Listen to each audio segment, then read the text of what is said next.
Od srca se zahvaljujem za te krasne uvodne besede in upam, da imam pred seboj in za ekrani veliko ljudi, ki so pripravljeni iti duhovnemu svetu naproti oziroma pri katerih je to že vsakodnevna praksa.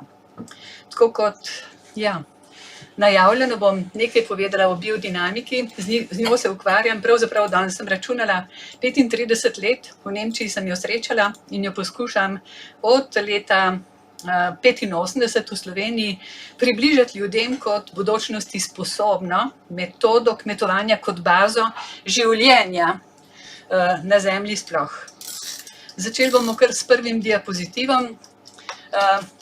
Verjetno veste, da je oče biodinamike dr. Rudolf Steiner, naše gore list, rojen je v Donjem Kraljevcu, zdaj Hrvaška, otrok avstrijskih staršev, leta 1861 in je umrl leta 1925 v Dornachu v Švici. On ni zapustil samo praktične nasvete za področje biodinamike, ampak tudi za valdorsko pedagogiko, za antropozofsko medicino, tako imenovane lepe umetnosti. Gremo kar naprej. Če trdim, da je biodinamika, torej bodočnosti sposobna metoda, potem utemeljujem to v trditvi, da ohranja trajno plodnost tal. Mi vemo, da je plodnost tal zelo aktualen problem in tudi naša stroka je zaskrbljena, govorijo sicer o utrujenosti zemlje, ampak de facto je to izguba plodnosti zaradi neustreznega dela z zemljo. Pri biodinamiki se to ne more zgoditi. Zagotavlja ekološko ravnotežje. Uporaba strupov v konvencionalnem kmetijstvu je problem, ki uničuje ravnotežje v naravi, ki uničuje potem rastline, živali in zdravje človeka, absolutno. Biodinamika omogoča visoke pridelke, to je dejstvo. Enkrat je bil gospod Sorams, vodja kmetijskega oddelka iz kmetije Überlingen pri nas in na vprašanje, kakšni so pa pridelki pri vas, je rekel, 8 ton pirja na hektar, 40 ton krompirja na hektar, 55 ton korenčka na hektar.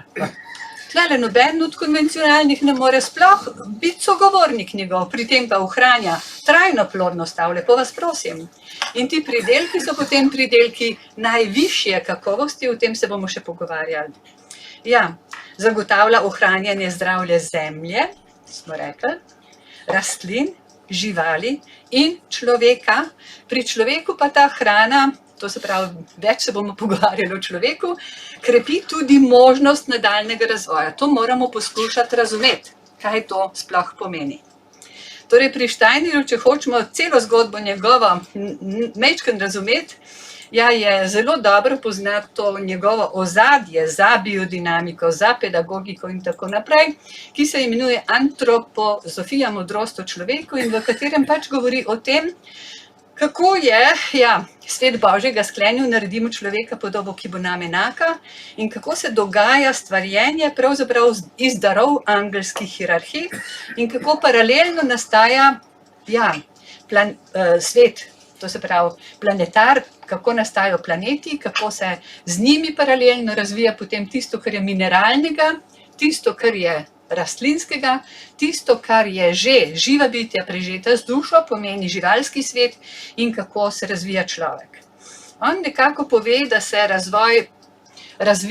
razvoj dogaja tako, da se iz nematerialnega, torej iz nemerljivih duhov hierarhij, počasi ustvarja materialno, ki najprej ni, to se pravi še fizično mogoče zajeti, pa se vedno bolj in bolj in bolj materializira in potem imamo na koncu v tako imenovani 4.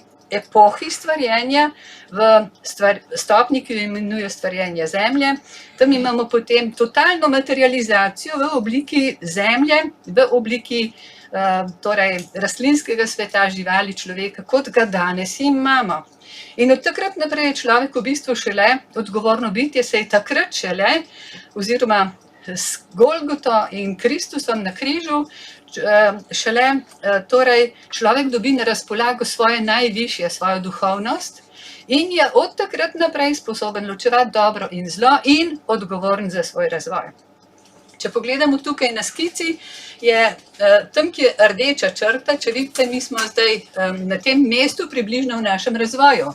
Torej od Golgote, tam, kjer piše zemlja, zemlja je simbol krogac s križem gor, ne?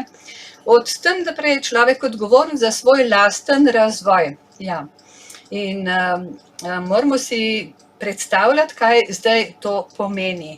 In od tam naprej pravzaprav se je ta del stvarjenja iz nematerialnega v materialno tudi na nek način končal. In se počasi začne proces, to se pravi dematerializacije v duhovno. In če gledate potem, kako ta krivulja poteka navzgor, potem vidite, da imamo razen tega zapisa tukaj smo, potem stopnjo novega Jupitra, nove Venere in stanje vulkana, kjer naj bi človek, ki bo, recimo, verjetno, da ne bomo vsi, ampak mogoče pa tudi kdo bo, dosegel tisto stopnjo razvoja, da materialnega telesa ne bo več potreboval in je človek potem tako rekoč naslednja angelska hierarhija, tako kot je cilj uresničenja sklepa bogov. Gremo naprej. Če pa zdaj pogledamo človeka in poskušamo utemeljiti, zakaj je biodinamika, torej tista metoda pridelovanja hrane, ki človeku omogoča sploh njegov nadaljnji razvoj, potem si ozavestimo, da ima človeško zdravje pravzaprav 5 aspektov. Človeka lahko smatramo kot peterokrako zvezdo, tukaj je narisana. In sicer je ena noga je fizično telo samo substance, druga noga so energije, mi jih imenujemo etri, ki te substance organizirajo v živ organizem, vodijo razvoj, to se pravi od samega začetka do viška, pa potem tudi v odhajanje, da tako rečem. Potem imamo eno roko, kjer je napisana duševnost, ja, to je duša telesa seveda, to je telo za sebe in duhovnost je tudi telo za sebe. To je nekako v človeku in ta 4 telesa se medsebojno prežemajo. Jaz sem šele tukaj pravzaprav razumela, kako je razumeti trditev, da je Bog troedino bitje. In torej na človeku torej točno vidimo substance, energije, ki jih uživljajo in duševnost in duh, so 4 telesa, vsako je, kako ne rečem, občutljivo na svoj način in eno na drugo absolutno vpliva. Če doživim en psihičen šok, torej čez nekaj časa bom reagirala na fizičnem nivoju, mogoče začnem jokati, mogoče se začnem tresti, mogoče pa to traja dalj časa in se celo zdravje pokvari, se človek celo zboli, ne. Torej, 4 sloje fizičnega telesa, to ima človek nekako v svoji zavesti. Mi pa vključujemo k temu aspektu zdravja tudi človekov odnos do duhovnega sveta. To je nekaj, kar je treba, tako kot je pri uvodu gospod povedal, torej iskati je treba duhovni svet. Mi moramo to negovati, pravzaprav je to zavestna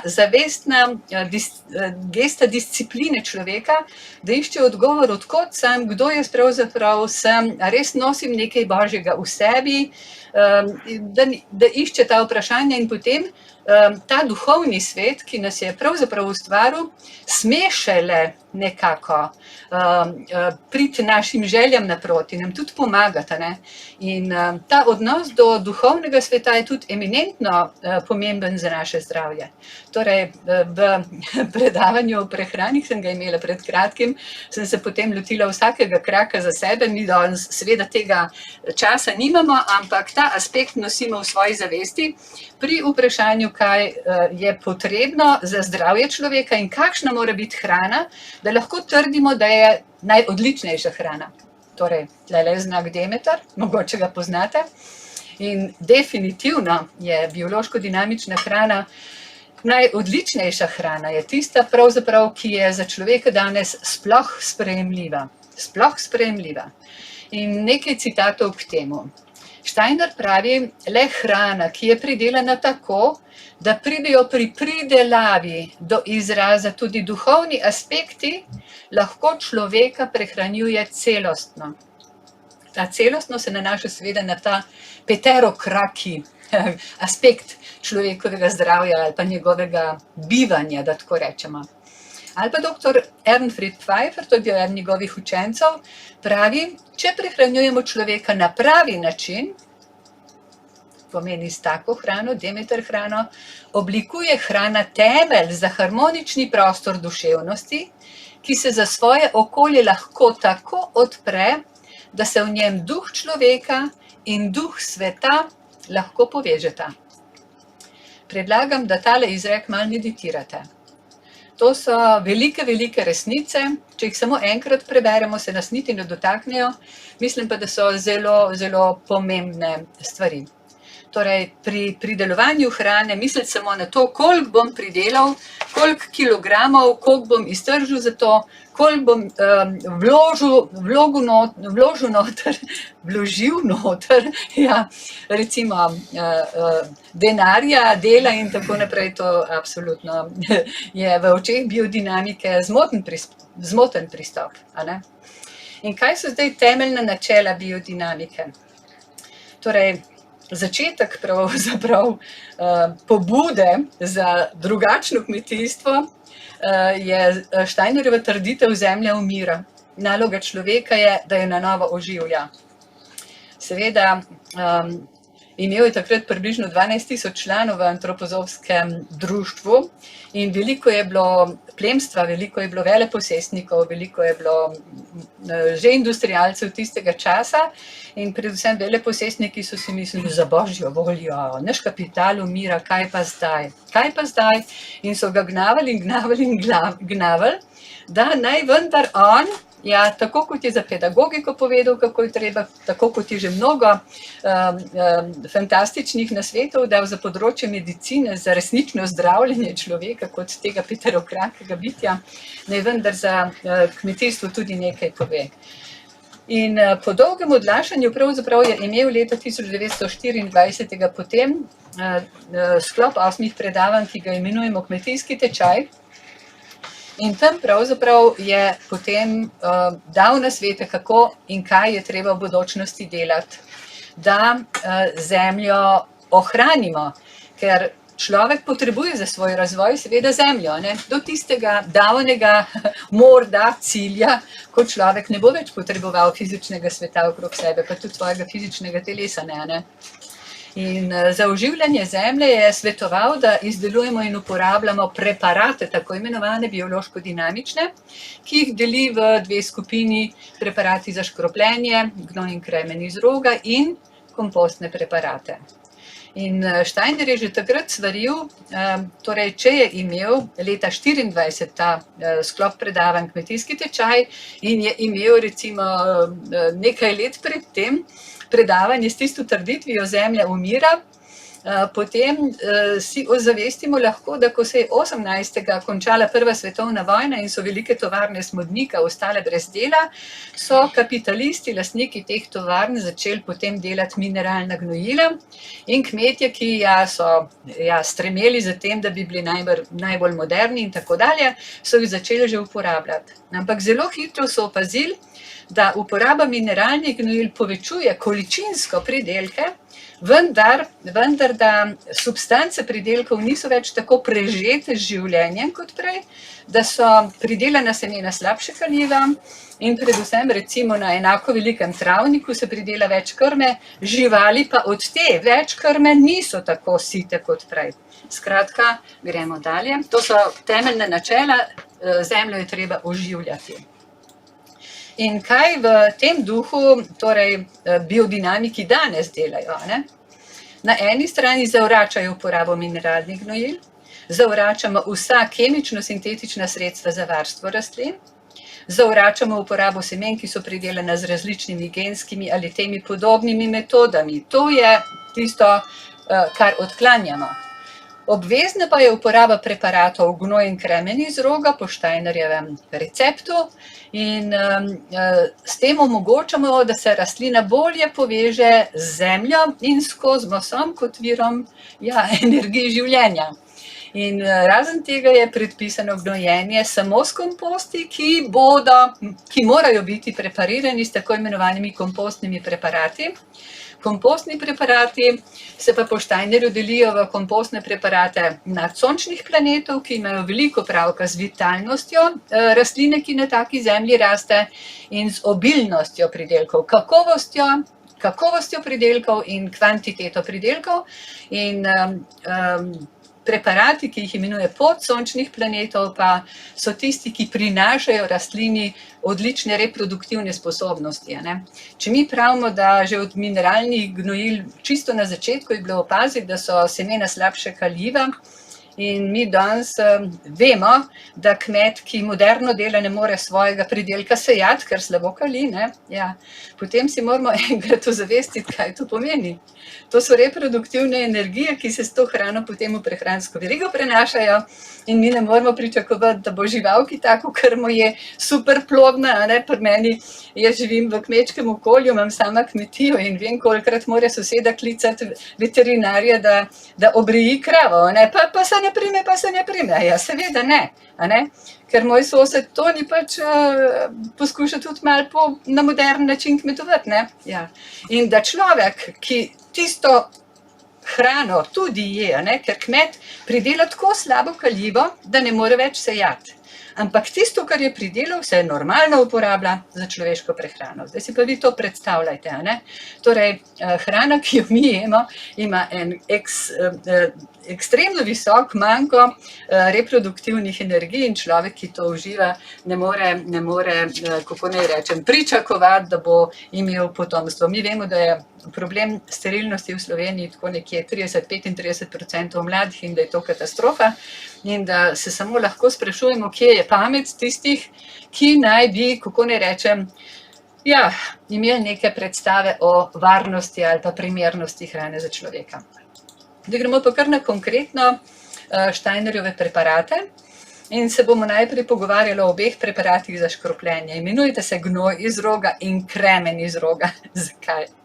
Zaradi tega, ker jih izdelujemo v kravjih rogovih, lahko tudi vzamemo rog neke druge živali, celo lahko vzamemo parklje. V parkljih ni enako vreden ta preparat, je pa uporaben, absolutno. In če zdaj nekako stroka smatra za svoj dosežek, da selektirajo goveda tako, da nimajo rogov, ne?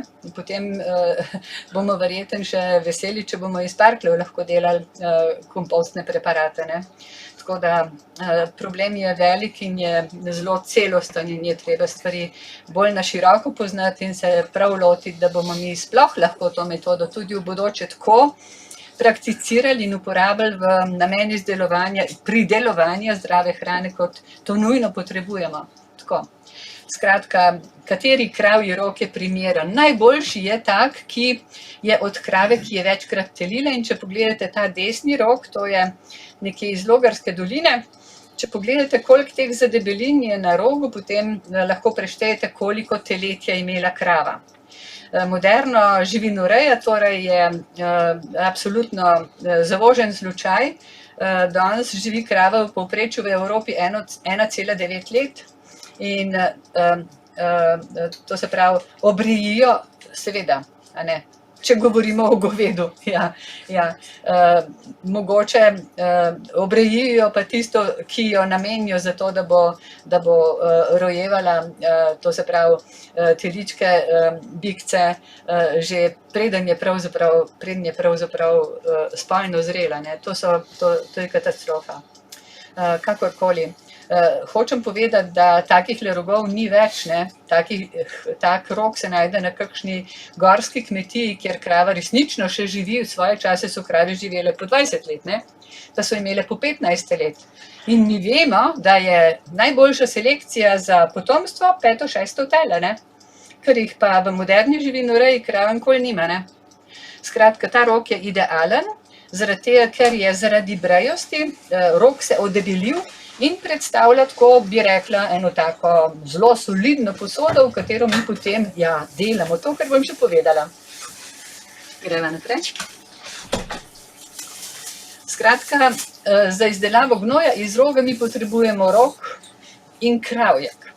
Kravjek tukaj na levi strani v tej samokolnici je tak, kot naj bi ga imeli. Mi vemo, da moderni hlevi so na rešetkah in krave krmijo s silažo. Skratka, kravjek ni formiran, kot bi moral biti, ne kaže tiste, kako naj rečem, sile oblikovanja, zaradi tega, ker je cel prebavni trakt pravzaprav na nek način iz ravnotežja padel in seveda skozi rešetke takega kraja, ki ne moremo dobiti. Tako da, kadar mi delamo preparate, smo zelo veseli, če smo najdli kakšnega kmeta v našem okolju, ki ima še krave z rogovi in ki jih krmi resnično s senom ali pa celo takrat, ko mi delamo preparate z ovseno slamo, ker takrat je kravjak ta prav.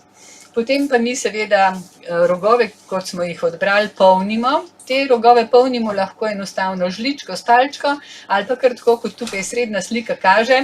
Tako kot se delajo klobase, mi lahko tudi ta kravjek naštimamo, to se pravi v neke sorte, ne vem, kako se temu reče, pumpo in rogove takole polnimo.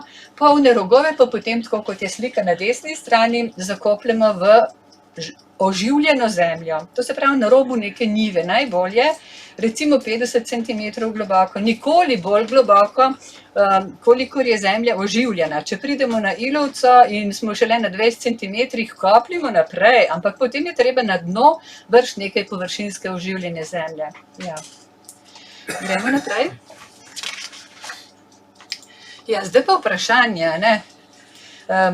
Ja, mi te rogove torej zakopljemo s kravjekom v času približno jesenskega enakonočja, približno za Mihelovo. In drugi preparat, o katerem se bomo pogovarjali, kremen iz roga, pa pravzaprav malo za tem časom izkopljemo in je zorel v zemlji ravno v nasprotnem delu leta. Če mi zdaj pogledamo tole levo skico, torej leva skica prikazuje naše osončje geocentrično. Geocentrično pomeni, mi gledamo na naše osončje, kot da je Zemlja v sredini. Mi vemo, da je v sredini Sonce, ampak mi nimamo tega občutka, da je to res. Mi imamo občutek, da smo mi na varni Zemlji, niti nimamo občutka, da se vrtimo vsaka 24 ur enkrat okrog osi. Kaj šele, da bi imeli občutek, da se mi še razen tega okrog Sonca vrtimo. Naša realnost torej je geocentričen aspekt osončja in če gledamo, kje jaz lahko to pokažem? Se vidi palčka. Res? Palčka, to vidimo. Ja. Ja, tukaj gor. Tukaj? Ja. Bravo. Ne vem, če se bom znajdla. Okay. Če sliko našega kozmosa malo lahko tam le dol vzamete. Malo povečati. Ne povečati, ampak takole. Okay. Zdaj pa, kam moram jaz palčko iti? Ne, zdaj pa ona. Ja. Nič ne bom mogla. Skratka, gledajte sredino. Ta zeleni krog z zelenim križem predstavlja Zemljo. Tista plava krožnica okrog Zemlje je pot naše Lune. Potem imate pa eno skupino, kjer vidite najprej rdeč krog, potem vidite rumen krog, tam je, ja. V glavnem je to skupina Sonca, Merkurja in Venere. Če mi gledamo iz Zemlje v osončje, potem mi imamo občutek, da Sonce zjutraj vzide na vzhodu, in da se premika preko neba in da zvečer potem zaide. Ja. No, Merkur in Venera sta Soncu najbližja planeta in v bistvu vzhajata in zahajata in premikata se preko neba čez dan in zahajata skupaj s Soncem. Ja. Za to skupino Sonca, Merkurja in Venere imamo pa en moder krog, to je pot Marsa okrog Sonca, potem imamo en rumen krog, to je pot Jupitra okrog Sonca in potem en rdeč krog, to je pot Saturna okrog Sonca. In to, kar sem do zdaj navedla, to so tako imenovani klasični planeti, ki so po Steinerju tisti, ki so za nas najbolj pomembni.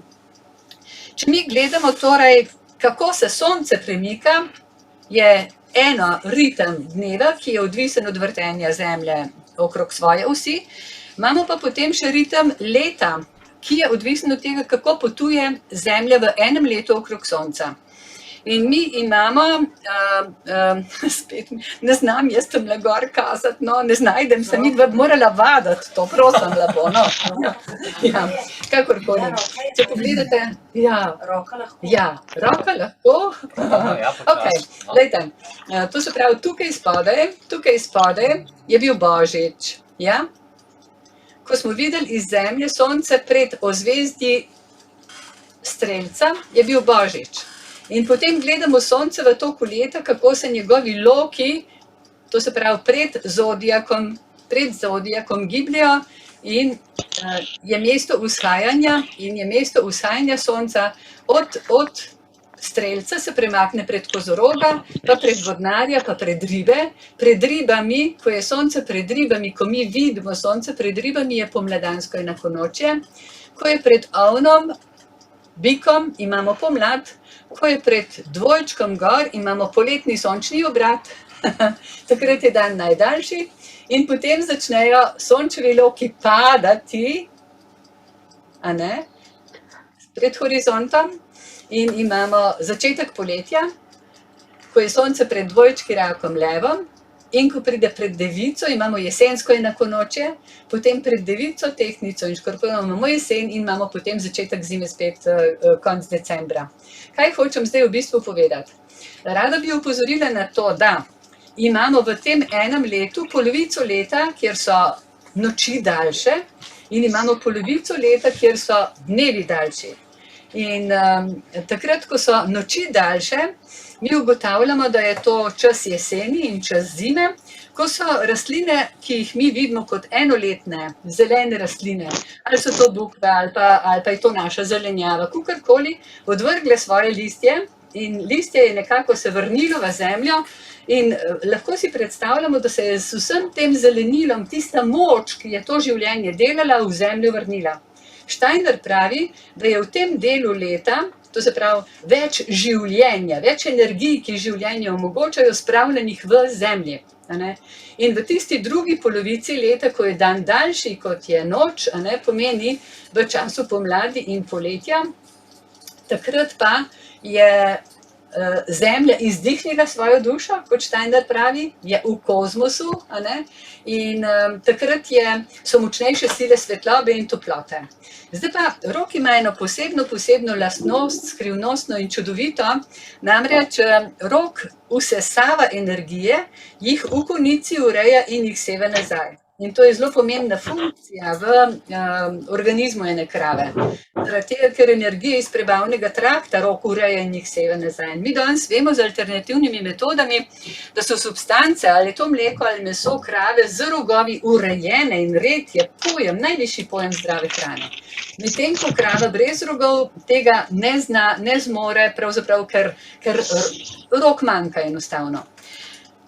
Skratka, mi delamo gnoj iz roga tako, da prepustimo kravjek v rogu delovanju energij življenja, ki so se v zemljo vrnile in ki so v zemlji bolj prisotne od jesenskega enakonočja, pa po zimi do pomladanskega enakonočja.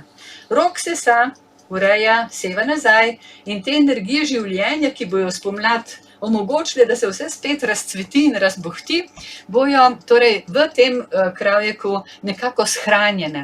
Ta kravjek je kot poln akumulator teh sil. Ja. In torej to je ta pojem zdaj temnega in svetlega zodijaka. Svetli zodijak so ozvezdja, pred katerimi vidimo sonce v času, ko so dnevi daljši od noči, temni zodijak so pa ozvezdja, pred katerimi vidimo sonce v času, ko so dnevi krajši od noči. Tako. In če smo zdaj naš kravjek v rogu jeseni zakopali, to se pravi okrog Mihelovega, ga dali v zemljo, ga mi pomladi, to je pravilo, ki ga je gospa Thun postavlja iz svojih raziskovanj, ko je Merkur, toplotni planet, en teden pred ozvezdjem Ovna, ki je tudi toplotno ozvezdje, če ga takrat izkopljamo, potem vsebino lahko takole približno stresemo ven in ta vsebina je že fertik preparat. To je fertik preparat. Skratka, proces je silno enostaven. Rabimo rog, rabimo kravjek, zakopljamo ob pravem času, izkopljamo ob pravem času in to je to. Skratka, postopek izdelave je zelo preprost. Ko smo mi s tem v Sloveniji začeli, smo srečali tudi v nekih časopisih trditve, da se mi ukvarjamo z stvarmi, ki so, kako naj rečem, hudičeve, tako rekoč, in da nas bo Bog štrafal, ker se s tem ukvarjamo. Jaz pa mislim, da je to tako nekaj preprostega, da nobeden ne more reči, da je tlele kakršnakoli cupernija zraven, ampak nasprotno, veliko cupernije je v tistih kemično-sintetičnih stvareh, ki jih mi kupimo v trgovini, ker nimamo predstave, kaj vse je noter. Kakor zdaj, na primer, v teh cepivih je 293 živih, majhnih otrok pri živem telesu. Ja. To se pravi razmesarjenih in so neke celice ven vzeli. To gotovo vi poznate. Ne? To je kriza. To je kriza. Ne pa en takle preparat gnoj iz roga. Ja. Dobro.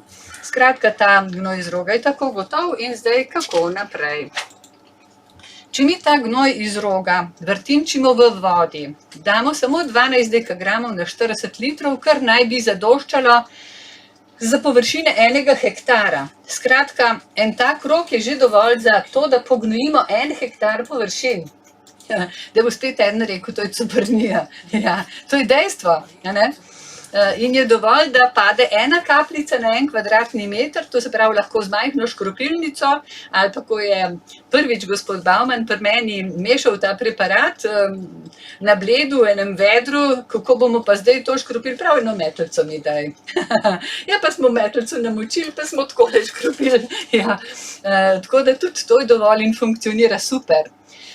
Škropilnico pa jaz, mislim, bolj enostavno in hitreje gre, to se pravi tako hiter, kot lahko hodim, je potem cela zgodba tudi poškropljena, 4 metre desno, 4 metre levo najmanj in to je super.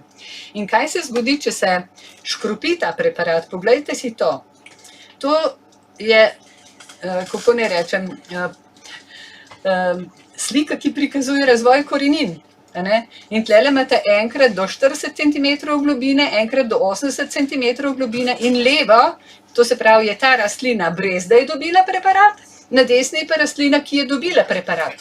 Na desni je 10-krat več korenin, še več, in spodaj od 80 cm naprej sploh raziskovali niso. Ne?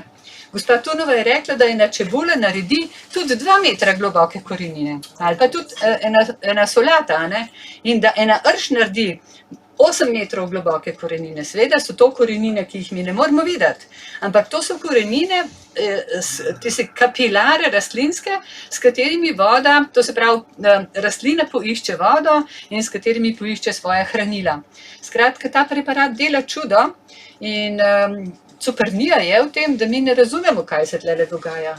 To, kar mi delamo, je popolnoma enostavno, mi stojimo pred fenomenom, ki ga ne razumemo, ki pa zelo pomaga človeku, da postane ponižen tako, kot je treba v tem življenju.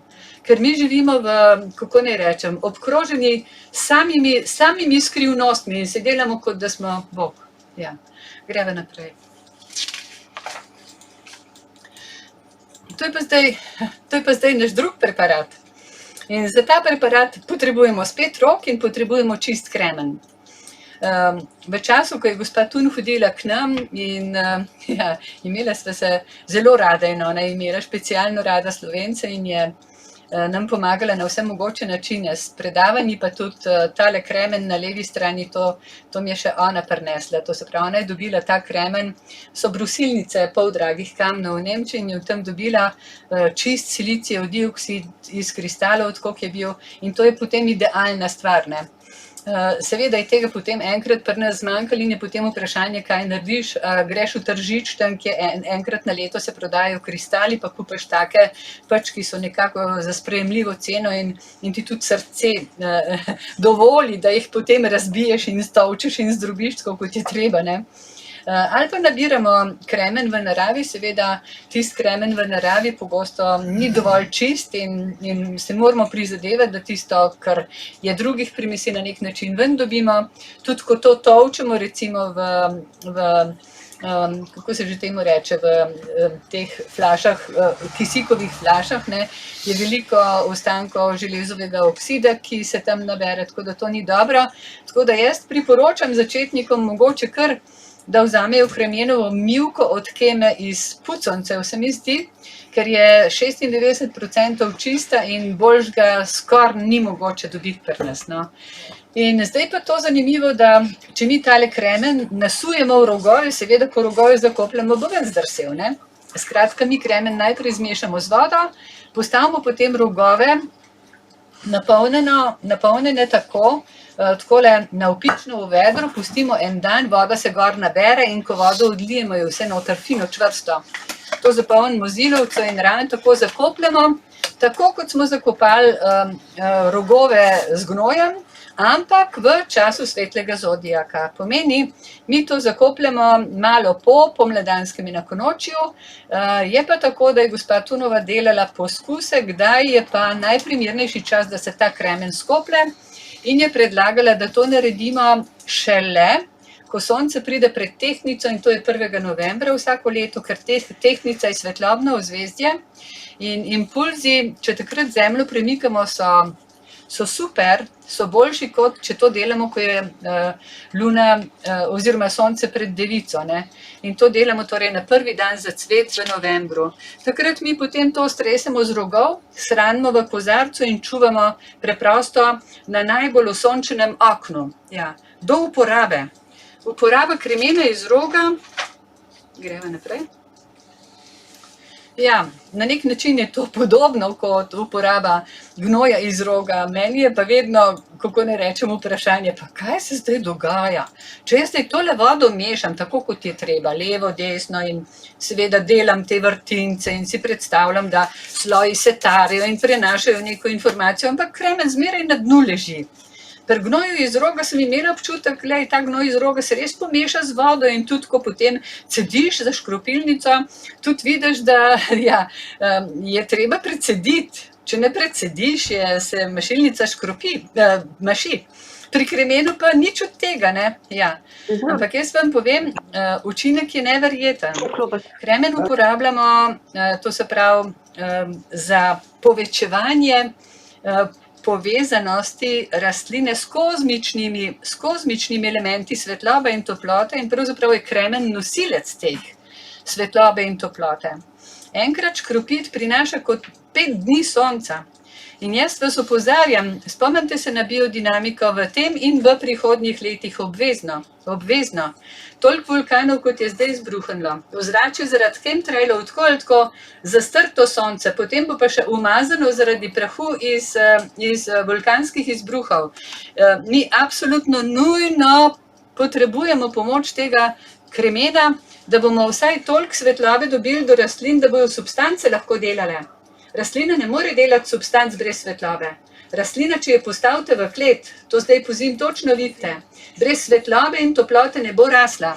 Kremen je pa nosilec svetlobe in toplote.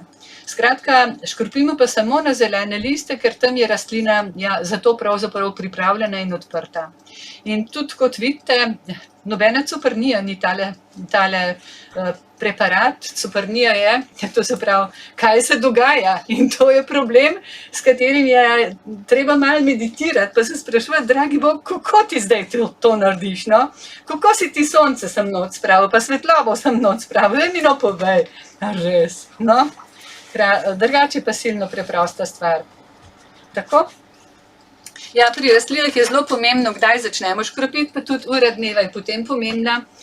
Kremen iz roga je višja matematika, pravzaprav naše biodinamike in treba se držati predpisov. Potem imamo pa kompostne preparate, ki jih deli seveda Steiner, kot sem že rekla, v preparate podsončnih in nadsončnih planetov. Nadsončni planeti preparat Saturna, Jupitra, Marsa, podsončni planeti preparat Venere, Merkurja in Lune. Dodajemo jih kompostu, naj bi kompost prepariran s temi preparati potem počival še 1 leto in doživel vse obraze sonca, pravi Steiner, tako da ti preparati prežamejo vse substance v kompostu in je kompost po 1 letu 4-krat več vreden kot substance, ki smo jih v kup zložili. Ja. Skratka, povedala sem že prej, krepijo vitalnost, povečujejo pridelke, krepijo reproduktivne energije. Da pa kako jih delamo? Kompostni preparat iz baldrijana, in to se pravi pravi baldrijan, iz korenin se dela po mirialu za človeka, mi pa delamo preparat iz cvetov pravega baldrijana. Cvetove naberemo, stisnemo sok iz njih in to pustimo potem zoret v steklenici, ki ne sme biti zaprta nekaj časa, približno čez mesec, mesec in pol. To fermentira, sok je kiselkasto rezek in je fertik preparat. Spet nobenega čaranja zraven. Ureja procese fosforja. Veste, kaj to pomeni proces fosforja? To je daleč več kot substanca sama. Če mi škropimo s tem preparatom, naprimer naša žita, potem ta preparat omogoča, da rastlina s fosforjem, ki je tam prisoten, bolje gospodari. Si predstavljate to? To je treba mečken 100-krat ponoviti, pa potem poskušati razumeti, kaj to pomeni. Skratka, to je eden od kompostnih preparatov, ki ga pa tudi sicer veliko uporabljamo, ker je Saturn toplotni planet, tudi tale njegov preparat de facto deluje s toploto. Če mi škropimo s tem preparatom, večer pred zmrzaljo, rastlina do -4 ne kaže poškodb, čeprav termometer kaže -4. In če s tem škropimo naše plodovke, se poveča pridelek tudi za 20%, 3-krat v fazi rasti. Vse cvetje cveti seveda bolj. Cvetlice rabijo fosfor. Gremo naprej. Potem je preparat, ki ga imenujem 506, je Jupiterov preparat. Jupiter je svetlobni planet, in njegova rastlina, to se pravi za koncentracijo Jupiterovih energij je regrat. Zelo preprosto. Natrgamo cvetove regrada, ne smejo biti čisto odprti, jih sušimo do jeseni, navlažimo, zavijemo v goveji mezenterij, tamle gor vidite, in potem to zakopljemo v zemljo. Pomladi izkopljemo in takole izgleda fertik preparat. Si zamislite, kaj to pomeni? Tale fertik preparat so rumeni cvetovi. Celo zimo je bil zakopan v zemlji. Ampak Steiner je točno povedal, kateri organ uporabimo za to, da se stvari, to se pravi, kompostni preparati so kompozicije. Mi tam učinkovine in energije določene rastline nadgradimo s energijami določenih organov v neki živali, in jih izpostavimo delovanju kozmosa v določenem delu leta, tako da imamo nabiranje energij določene kvalitete. Tale ureja razmerje med kremenovo kislino in kalijem. Tle bi morali imeti enega super specialista za kmetijstvo, da bi nam on povedal, kako on to sploh razume in kakšna je vloga kremenove kisline in kalija, oziroma razmerje, kako pomembno je razmerje za dobre pridelke. Ne samo v duhu kvantitete. Potem imamo kompostni preparat iz hrasta, delamo ga iz grobega zunanjega lubja doba. To se pravi, vseh rastlin je veliko, baldrijanov je veliko, kamilic je veliko in tudi hrastov je veliko. Skratka, grobo zunanje, čisto mineralizirano lubje doba, nastrgamo in potem zori v lobanji domače živali. Zamislite si to. In ko pridejo na naše tečaje vegetarijanci ali pa to, tega se pa jaz ne gram, ampak seveda, pol pa mislijo, da so živali slučajni na tem svetu, kot da nimajo svoje vloge. Imajo svojo vlogo in imajo tudi, kako naj rečem, svojo vlogo pri nastajanju človeka. Človek mora to prav razumeti. Odnos do živali mora biti ta prav, odnos do živali mora biti spoštljiv in ljubeč in potem vse te stvari lahko razumemo. Si predstavljate, da kaj se dogaja v Indiji? Tam se biodinamika širi kot veter. In tam je krava sveta žival. Mi pa uporabljamo rogove, pa mezenterij, pa lobanjo goveda in tako naprej. Veste, kaj oni pravijo? To je dokaz svetosti te živali. Celo po smrti nam pomaga. Tako. Dobro. Skratka, proces izdelave pri tem preparatu je relativno zoprn v mojih očeh, zato svetujem, da kdor se začne s tem ukvarjati, naj se poveže z najbližjim društvom, pa da se to dela kolektivno. Kar je pa zanimivo, harmonizira ta preparat iz hrasta in preprečuje bolezni zaradi prehitre rasti. To je pomembno. Ja. Kompostni preparat iz koprive je preparat sonca, ja, zelo pomemben, delamo ga iz običajne pekoče koprive. Koprivo samo narežemo in zakopljemo, pustimo 1 leto in izkopana je že fertik preparat. Nič drugega. In gnoju daje sposobnost, da s snovmi in silami dobro gospodari, da se prilagodi vsakokratni kulturi in omogoča boljše delovanje preparatov iz rmana in kamilice. To je tako nekaj preprostega, da če si tega ne naredi vsak vrtičkar, še preden se drugače biodinamike loti, pa mislim, da si dela škodo. Ja. Potem imamo kompostni preparat iz kamilice, je preparat merkurja seveda, podsončnega, krepi reproduktivne energije, ureja procese kalcija in prsti daje sile zdravja, gnoju stabilnost dušika.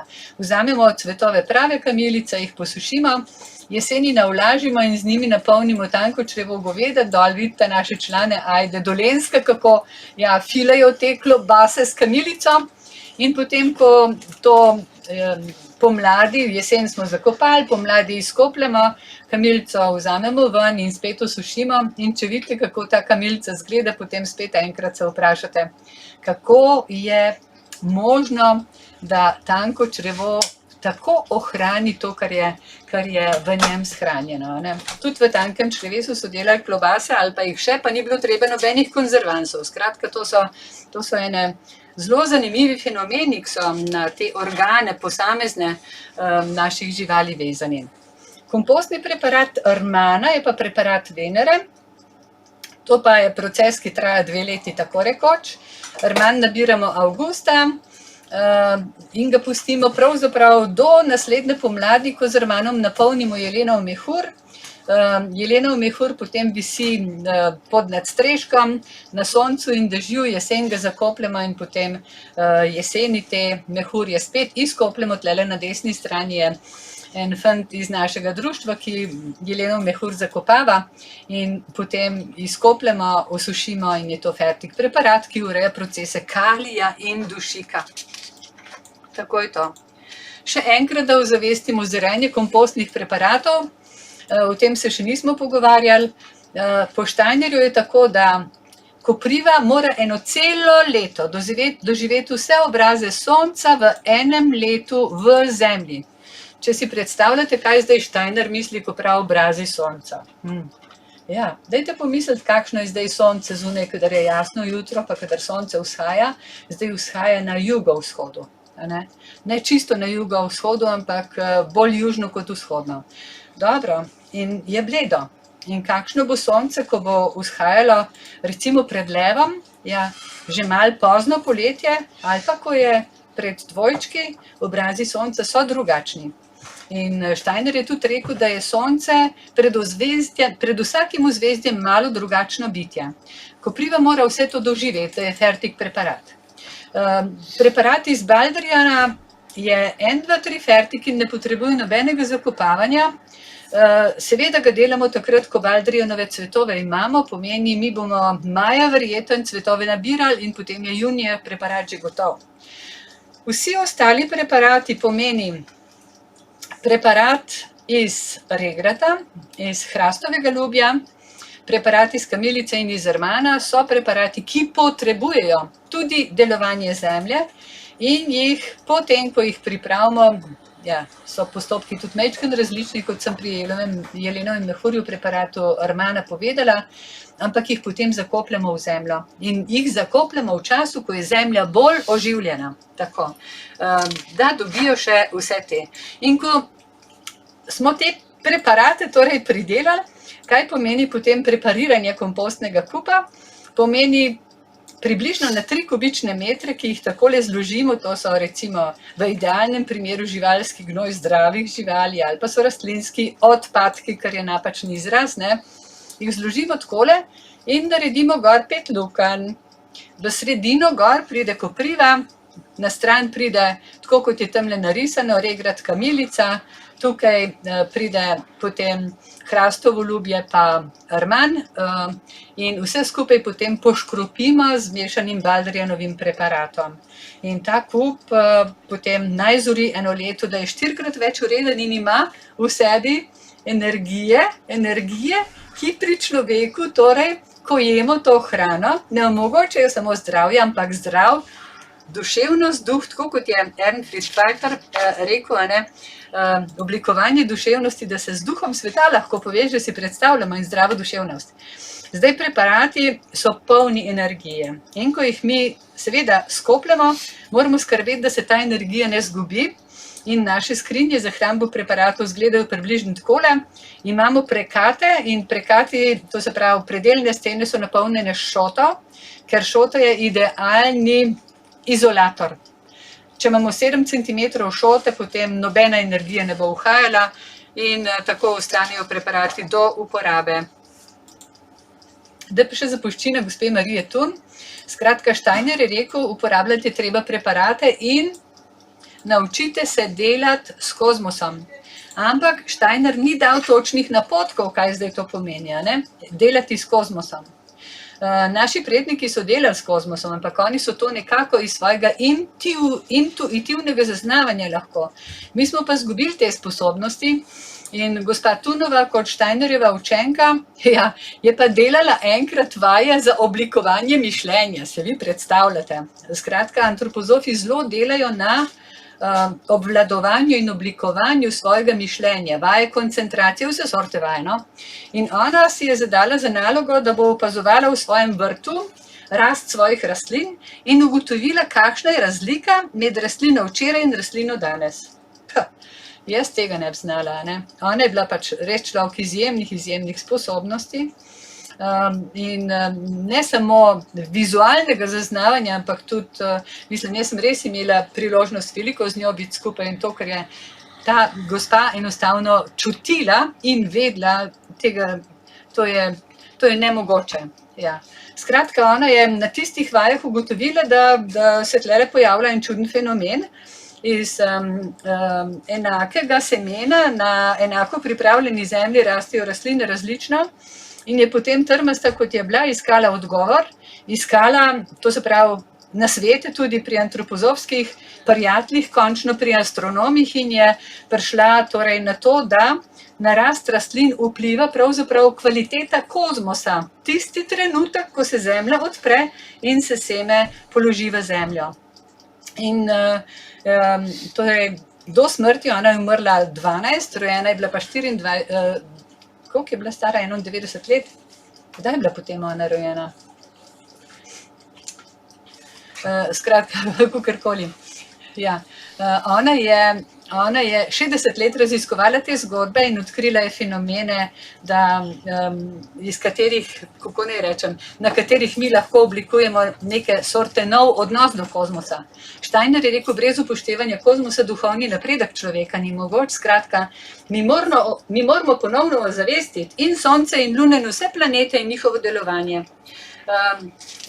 Ona je odkrila, da ozvezdja zodijaka kar naprej pete. Da ozvezdja zodijaka, tako kot so v teh krogih narisana, da rumena ozvezdja sevajo eno kvaliteto življenjskih energij, ki jih imenujemo toplotni eter in gradijo plodovke, da ozvezdja, ki so na tej skici označena z vijoličasto barvo, sevajo tako imenovan eter življenja in oblikujejo korenine, da ozvezdja, ki so rumena, sevajo tako imenovan svetlobni eter in gradijo cvetove, in ozvezdja, ki so modro obarvana, sevajo tako imenovan kemični eter in gradijo liste, in da je od pozicije planetov pred zodijakom odvisno, koliko katerih energij na Zemljo dobimo, največ pa čutimo, to se pravi, energije ozvezdja, pred katerim je Luna. In ona je potem, to se pravi, po tem vzorcu delala in ugotavljala, da so razlike, to se pravi, absolutno evidentne, in je začela naprej raziskovati ne samo torej, učinek Lune, ampak součinkovanje planetov, ker planeti v našem osončju se včasih dobro zastopijo, in eden drugemu pomagajo, včasih pa je situacija taka, da eden drugega motijo. In to součinkovanje je ona raziskovala in je raziskovala delovanje planetov. Kar naprej peva, to je ogromno, to je revolucija. In potem je začela v 60 letih izdajati svoj priporočila setveni koledar, In v tem setvenem koledarju potem pač bralcu omogoča dogajanje v kozmosu spremljati. Zdaj, jaz sem vam prinesla moje lanske setvene priročnike, seveda zastonj, da si malo pogledate, kako to izgleda, če koga zanima. Torej, če pogledamo tale primer avgusta lani, kako izgleda? Na eni strani je datum, potem luna, pred katerim zvezdjem je, kakšne so druge konstelacije, pomeni odnosi med nebesnimi telesi. Tlele prvega, na primer, smo imeli, da je sonce bilo pred rakom, jasno, in da je bil Merkur, planet v opoziciji s Saturnom, pomeni, da sta oba močneje delovala. Ti podatki so za tistega, ki se na to spozna, eminentno pomembni, ker luna pred bikom od 22. ure do takrat pa seveda pred ovnom, pomeni, da je takrat bil zelo dober dan za nego ali pa posevke plodov, kot 10. zvečer pa potem korenovke, ampak takrat nismo več v vrtu. Skratka, te konstelacije so pomembne, moramo se jih naučiti brati. Element za tiste, ki so bolj površni ali pa nimajo potrebe, deluje najprej element toplota, potem element zemlja in potem še bolj preprost napotek za tiste, ki jih niti elementi ne zanimajo, ampak kaj bom jaz danes delal. Danes bom cel dan na vrtu do teme, v avgustu bom pač se ukvarjal z mojim paradižnikom, papriko, moj fižol bom pogledal in tako naprej, plodovke, skratka. To je, greva pa kar naprej. Da je druga stran tega setvenega koledarja, pa zgleda takole gor, je pa v prvi vrsti imate pa druge planete in vidite, odkot ti drugi planeti delujejo na Zemljo. In imate gor v barvah že enkrat izraženo, kateremu elementu pripada kakšen planet. Merkur pripada toploti, to se pravi, deluje s toploto, je pa do 6. pred rakom, ki je vodno ozvezdje, od 6. pred levom, ki je tudi toplotno ozvezdje, in kdor se na to razume, potem lahko sklepa. Lej, če jaz počakam, recimo potem 6. No, to ne bo ramen, kaj posebenega, ampak če počakam čisto poseben dan, ko je Merkur kot toplotni planet, potem še pred toplotnim ozvezdjem, in imam dan za plod, to so potem ekstremno dobri časi. Ampak si je dobro to ozavestiti in tlele si je dobro ozavestiti, ampak to je že potem višja matematika, mogoče veliko zahtevano, ker tlele so pa na tej preglednici potem tudi zunanji planeti, Uran, Neptun, Pluton, ki ne delujejo konstruktivno na dogajanje na Zemlji, ampak so v bistvu, Tunova je rekla, bom povedala z njenimi besedami, sedeži biti, ki so bitja skušnjav, ki delujejo z zlom.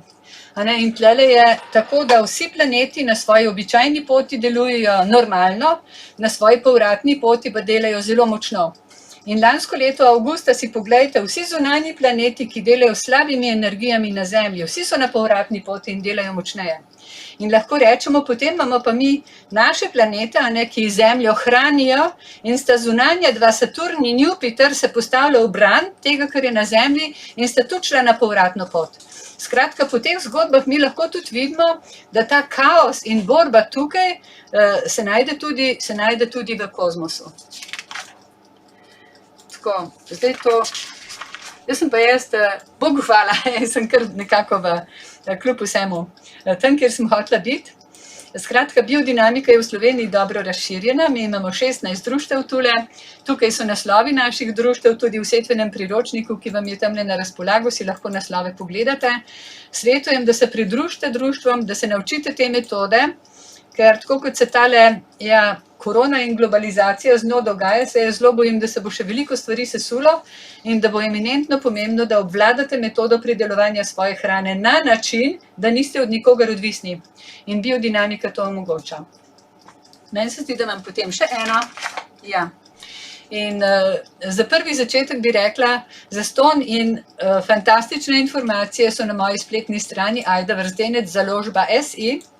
Tam imate na eni strani ponujeno literaturo za biodinamiko, imate pa potem tudi predavanja Marije Tun, predavanje drugih predavateljev in na koncu imate arhiv društva in arhiv založbe, kjer lahko recimo setvene priročnike prejšnjih let zastonj listate in pregledujete, ali pa recimo gledate obvestila društva Ajda, kjer najdete veliko iz tega Steinerjevega ozadja, ki ga imenujemo modrost o človeku, ker, kot sem rekla, čas je, ko moramo sami skrbeti za svoj razvoj, absolutno in vsekakor, in odnos do duhovnega sveta, ustvariti to predstavo, ali duhovni svet res je, ali sem jaz del tega duhovnega sveta, ja, to je nujno potrebno. Jaz sem v Nemčiji dolgo živela in ko sem kot ateistično vzgojen otrok začela iskati odgovore na neka vprašanja, meni je šele antropozofija ponudila način, ki je bil za mene absolutno in popolnoma sprejemljiv in brez omejitev. In vam ga lahko priporočam kot resnično varno pot.